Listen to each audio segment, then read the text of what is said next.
So my name's Elliott Simpson, E-L-I-O-T-T-S-I-M-P-S-O-N. I'm an aviation accident investigator from the National Transportation Safety Board, the NTSB. I'm really the primary contact with press over the next day or so. The investigator in charge for this accident is Maya Smith. It's Maya, M-A-J-A, S-M-I-T-H. Again, she'll be the investigator in charge, but I'll be the primary contact moving forward. We're joined by inspectors from the FAA, along with one of our specialists from DC, who should be arriving shortly, and then technical representatives from the airframe and engine manufacturer. The NTSB, we're basically an independent federal agency that investigates transportation accidents. We determine the probable cause and then make safety recommendations, hopefully so they'll never happen again. There should be a preliminary report on our website, ntsb.gov, in the next 10 to 14 days, and then a final factual report within about 12 to 18 months, followed shortly after by an analysis and a probable cause. The airplane in question, it's a 1970 Piper PA-24-260, commonly referred to as a Piper Comanche. Registration number is November 9456 Papa. Departed Scottsdale Airport last night, April the 9th, at about 8:45 p.m., departing runway 3 on flight route to North Las Vegas Airport, that's VGT. Flight should have been about an hour and 15 minutes. There were 6 persons on board, and as I'm sure you're aware, all 6 were fatal.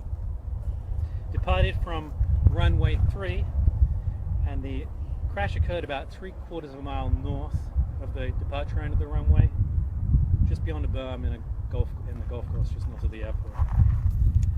Today we're going to be basically gathering perishable evidence and on-scene data, factual data gathering, and then the airplane's going to be recovered most likely at sunset or earlier tonight. We're going to be taking it to a remote storage facility in Phoenix to look at under somewhat more forensic environment. We're spending today, as I say, gathering evidence from the scene. We're also going to be getting witness statements. We're in the process of gathering video from the airport, audio from the tower controllers, and then we'll most likely be talking to the tower controllers at some point, asking them what they saw.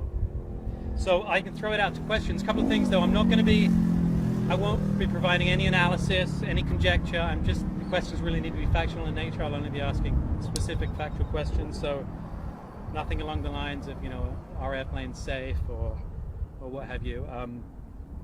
We will not be releasing any names. For names right now, you have to talk to the Maricopa County Medical Examiner's Department, but we don't release names. And we're in the process right now of trying to determine specifically who's on board, what their pilot ratings were, qualifications, and what have you. So that's really what we have right now. Any questions? Do you know what the plane was leaving Scottsdale for and headed to Vegas? Do you know what would be behind Not that? right now, no. I mean, we've seen social media, which I'm sure you have, but I can only assume. I can't really assume beyond going to Vegas. And you guys are aware of perhaps stuff on social media? Yes, yeah, we have seen. Relevant to this flight last night. We have, yeah, but we haven't spoken to anyone specifically who can give us a factual idea of why they were going. A lot of people have been asking for that particular plane. I know there were 6 people on board. Should there have been? Can that plane hold 6 people? Yeah, so there's a 1970 version, and there are various iterations of that airplane during that model year. One of them is equipped with 6 seats, and we're trying to establish whether or not this was an airplane that was approved and equipped with 6 seats. It's one of the things we're doing today. So you don't know if it was or wasn't? Right now, it's something we're trying to find out. Obviously, the airplane was pretty badly burned, so we're going to be going through the paperwork to see if it was equipped, and then making sure it really was equipped. Was this plane overloaded? Again, this analysis. It's a little bit too early right now, but obviously, it's something we're going to be looking at. Right now, no, we don't believe it was an instrument flight plan. We believe it was just a visual flight rules flight. Do you have any history on the plane in terms of licensing? No, that's something we're looking into right now. Was the pilot trained to fly the passengers? Again, that's another question we're trying to get to the bottom of right now. We're still really trying to probably identify who was on board. You guys have the tail number? Yeah, yeah. Oh, we already got that. Excuse me. That's right. Logistically moving Yeah. the plane from one place to whatever secure location you go to? Yep. Are we talking cranes, big trucks? Or? No, it's just a truck with a flatbed truck. Have you, do you have audio between the plane and the tower? We've heard there is audio that says that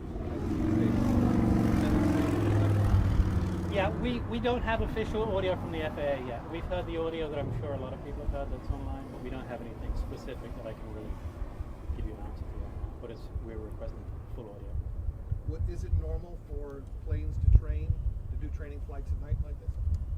It's not abnormal, no. Training at night with a certified flight instructor at night is not abnormal. With so many passengers on board? Again, we're probably getting into analysis with the question right now. You talked about multiple agencies involved. Just how difficult is it to actually figure out why this plane crashed? How difficult will, to see, our goal is not to try and find out what happened. Our goal is really to just gather the evidence over the next week or two. And basically, once we have that evidence, we can start going in the direction of closing doors, essentially. So we try not to just jump to a conclusion right away and try and find the golden BB. We really just gather as much evidence as we can, and then, you know, as things settle out, we start to follow leads.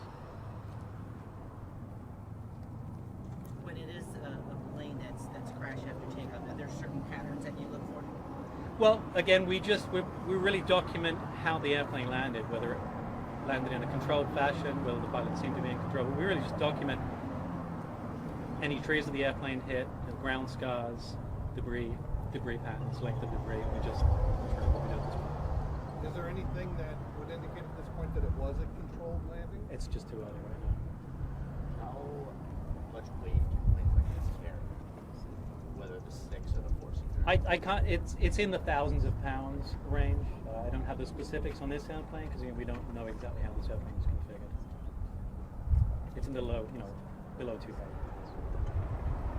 Do you know if this style of plane has a pretty good safety record? Again, I'd probably beyond the scope of this interview right now. Do you know if the plane crashed off the center line of the runway or they had it deviated? Yeah, so it was about 30 degrees to the left of runway center line, which would be about 3/4 mile north of the end of the runway. And does that tell you anything at all? Not really at this point. It could tell us in many different directions. There's many possible reasons for that.